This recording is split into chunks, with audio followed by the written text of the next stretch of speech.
Hello friends, अशोकाइश में आपका स्वागत है। फ्रेंड्स, आज डे 17 है और डेली टारगेट में आज हम कुछ टारगेट्स आपको फिर से देंगे। और जिनका टारगेट 2027 है दोस्तों, वो इस सीरीज को बिल्कुल भी नज़रअंदाज ना करें। मैं बार बार इन चीज़ को बताता हूँ, ठीक है। तो चलते हैं, हम सीधे टॉपिक्स को देखते हैं। फालतू की बातें तो बहुत हो जाती हैं। फालतू क्या, बहुत सारी अच्छी बातें होती हैं, लेकिन उसको हम फालतू की बात बोल देते हैं हंसी मजाक में। बाकी ये है कि जो चीज़ हम बताई जा रही है उसको गंभीरता से लीजिए दोस्तों। रेस्ट भी करिए, कोई वर्क घर के काम हो आप वो भी करते रहिए। बीच बीच में समय मिलता है, इतना कोई वर्कलोड नहीं है कि बहुत ज़्यादा आपको दे दिया गया है कि आप पढ़ ना पाएँ। इतना अगर नहीं पढ़ पा रहे हैं तो फिर आप इस तैयारी से बाहर हो जाइए, सीधी सी बात है। बुरी लग सकती है मेरी बातें, लेकिन जो है अब इसमें व्यूज़ भी कम आते हैं, तो खैर व्यूज़ से मुझे कोई लेना देना नहीं, लेकिन जितने आ रहे हैं इन इतने ही लोगों का सिलेक्शन भी होता है 1000-2000 का नहीं होता। होता से मतलब कहने का मतलब कि जितने आ रहे हैं 5-6 को सिलेक्शन भी होता है अच्छे लड़कों में, हिंदी मीडियम में, ठीक है। तो ठीक है, ऐसे ही जो है 10 लाख लोग फॉर्म भरते हैं, 8-9 लाख 5-6 लाख लोग पेपर देते हैं, और सिलेक्शन भी 1000 का ही होता है।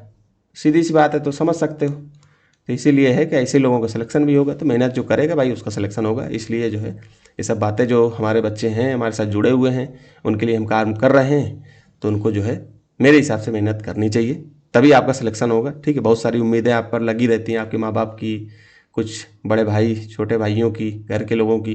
तो मेहनत करिए दोस्तों, मतलब समय इधर उधर मत गवाइए, ठीक है। तो 7th क्लास के एनसीईआरटी हम लोग चल रहे थे ज्योग्राफी की। अब ज्योग्राफी का ये लास्ट चैप्टर था 7th क्लास का। इसके बाद हम दूसरे सब्जेक्ट पे भी आ सकते हैं, जैसे ज्योग्राफी। आप लोग मुझे कमेंट करके भी बताना कि अगर ये सब्जेक्ट जैसे पढ़ते पढ़ते ऊब जाते हैं कई लोग, तो हम दूसरे सब्जेक्ट में भी आ जाएंगे, उसको भी खत्म करेंगे, ठीक है। इतिहास वगैरह स्टार्ट कर सकते हैं। आप लोग बताना कौन सा सब्जेक्ट स्टार्ट करें, बाकी आप लोग मेहनत करते रहिए। तो ये 10वां चैप्टर है, रेगिस्तान में जीवन, ठीक है। तो यहाँ गर्म रेगिस्तान जैसे सहारा, इसको मैप में आपको देखना सहारा कहाँ पर है, ठीक है। अफ्रीका के मैप में बहुत अच्छे से दिखाई देगा, ठीक है। और बाकी आपको वहाँ की जलवायु, जो रेगिस्तान में जीवन होता है वहाँ की जलवायु कैसी होती है, वनस्पति और प्राणी जात किस प्रकार के होते हैं, पूछ लिया जाता है दोस्तों। यही सब पूछा जाता है, ठीक है। और बाकी मेंस में किसी प्रकार का प्रश्न आता है तो इसको यहाँ से कोई कंटेंट आप उठा के लिख भी सकते हो, ठीक है।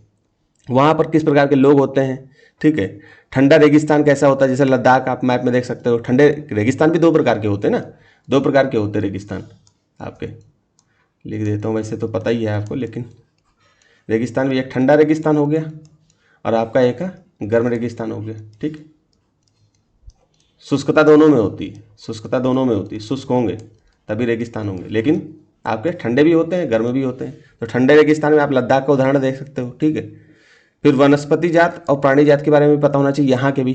जैसे आप गर्म रेगिस्तान के वनस्पति जात और प्राणी जात को देख रहे हो, वैसे ठंडे रेगिस्तान में वहाँ की जलवायु, वहाँ के वनस्पति जात प्राणी जात, वहाँ के लोग, इनके बारे में भी आपको जानकारी होनी चाहिए। छोटा चैप्टर था, इसी टाइप के चैप्टर जो है थोड़े से बड़े रूप में आप ऊपर बाहर पढ़ोगे, जब 12th में आ जाओगे 11th में आ जाओगे तो वहाँ पढ़ने को मिलेगा। तो यही सब पूछा जाता है दोस्तों। तो इनकी जानकारी, ये बेसिक रॉ मटेरियल है, एक तरीके से रॉ मटेरियल है। आप यहाँ से बढ़िया से रॉ मटेरियल तैयार करिए और फिर इसके बाद जो है आप उसका इस्तेमाल मेंस और प्रीलिम्स में आराम से कर सकते हो, और जब इंटरव्यू में भी आपको काफ़ी मदद मिलेगी।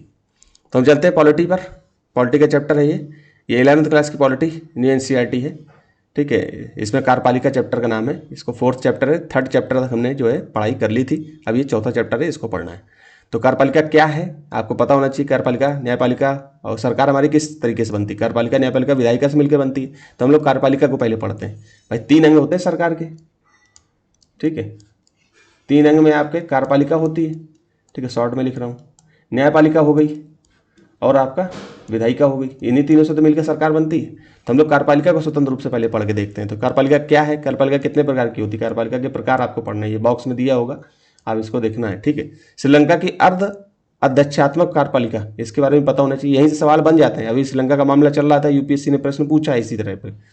भारत में संसदीय कार्यपालिका के बारे में पता होना चाहिए, ठीक है। राष्ट्रपति की शक्ति और स्थिति के बारे में भी आपको जानकारी होनी चाहिए। राष्ट्रपति के विशेषाधिकार आपको पता होना चाहिए। प्रधानमंत्री की नियुक्ति में राष्ट्रपति की भूमिका क्या है, यही सब तो सवाल प्रीलिम्स में पूछ लिए जाते हैं। अब यहाँ से शुरू होगी कहानी।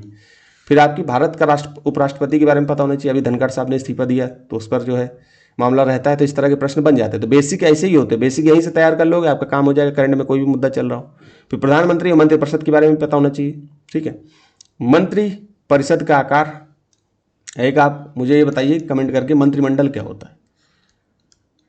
एक मंत्रिपरिषद होती है, एक मंत्रिमंडल होता है, तो दोनों में अंतर क्या है ये भी बताइए। फिर स्थायी कार्यपालिका, फिर इसमें नौकरशाही के बारे में पता होगा। स्थायी कार्यपालिका में कौन होते हैं, नौकरशाही आपकी स्थायी कार्यपालिका का अंग है कि अस्थायी कार्यपालिका का अंग है। स्थायी कार्यपालिका में कौन कौन आते हैं ये मुझे कमेंट में बताइए। कार्यपालिका में कौन कौन आते हैं और अस्थायी में कौन कौन आते हैं।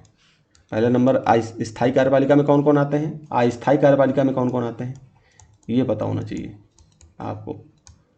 ये इसका बताइए दूसरा नंबर, दोनों मतलब। फिर सिविल सेवाओं का वर्गीकरण, ठीक है, ये भी पता होना चाहिए। फिर बॉक्स में कोई विचार लिखा हो, कोई मुद्दा लिखा हो, इसके बारे में भी आपको जानकारी होनी चाहिए।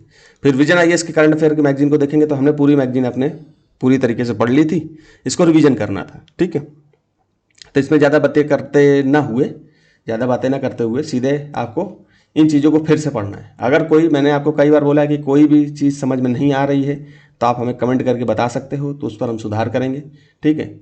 बाकी एक आपको इसमें से कोई इंपॉर्टेंट चीज़ नहीं समझ में आ रही तो आप हमें बता सकते हो, नहीं तो आप हमसे भी पूछ सकते हो कि सर इसमें से और इंपॉर्टेंट बता दीजिए, तो हम उस पर ज़्यादा ध्यान दे दें इस मैगजीन के बारे में, ठीक है। बाकी आप राजव्यवस्था शासन पढ़ लिए थे, अंतर्राष्ट्रीय संबंध पढ़ लिए थे, पर्यावरण पढ़ चुके थे, सामाजिक मुद्दे, संस्कृति, अर्थव्यवस्था, सुरक्षा, विज्ञान प्रौद्योगिकी, सुर्खियों में रही योजनाएं, सुर्खियों में रहे स्थल, निस्तार, ये सब कुछ आपने पढ़ लिया था, ठीक है। तो सारी चीज़ें पढ़ ली थी, तो जो है अब उस पर जो है ज़्यादा बातें ना करते हुए अब सीधे चलते हैं। तो आपका ये चैप्टर अच्छी तरीके से समाप्त हो गया, मतलब आपको इसी तरह से पढ़ लेना है। इसके बाद सैटरडे में आपका रिवीजन क्लास रख देंगे, क्योंकि कई बार क्या होता है सैटरडे और संडे थोड़ा सा इन्जॉय वाला टाइम हो जाता है, आपको भी इन्जॉय करना है। सप्ताह में एक दिन मूवी आपको देखना है, ठीक है। सप्ताह में एक दिन दोस्तों से बात करनी है, जाके मिलना ही है, ठीक है। ये सब काम आपको करना ही है। घर के कोई काम है तो वो भी आपको करने हैं, सप्ताह में एक दिन आप निकाल लीजिए। घर के कोई भी काम हो, या बाहर शहर के बाहर रहते हैं तो महीने में एक बार घर जाना ही जाना है, तो हो करके ही आना है, ठीक है। तो ये सब चीज़ें, अगर पास के किसी सिटी में रह रहे हो, मान लो कि प्रयागराज में रह रहे हो या दिल्ली में रह रहे हो, और दिल्ली के आसपास वाली सिटी में रह रहे हो, तो एक महीने में नहीं तो 2 महीने में आपको घर जाना थोड़ा सा घूम के आना है, इन्जॉय करना, माइंड फ्रेश रखना, कुल मिला के बात ये है, ठीक है। सप्ताह में एक दिन कपड़े धोने ही धोने हैं अपने, ठीक है। अलमारी सेट करनी है, कमरे की सफाई करनी है, अब सप्ताह में 2 दिन अच्छे से डेली कर लो तो अच्छी बात है। तो ये सब चीज़ें हैं जिनको आपको करना ही करना है। ये सब काम अगर आपके होते रहेंगे तो आपका माइंड भी फ्रेश रहेगा और आप जो है बेहतर प्रदर्शन भी कर पाओगे परीक्षाओं में, ठीक है। तो फिर यहीं तक रखते हैं दोस्तों, धन्यवाद।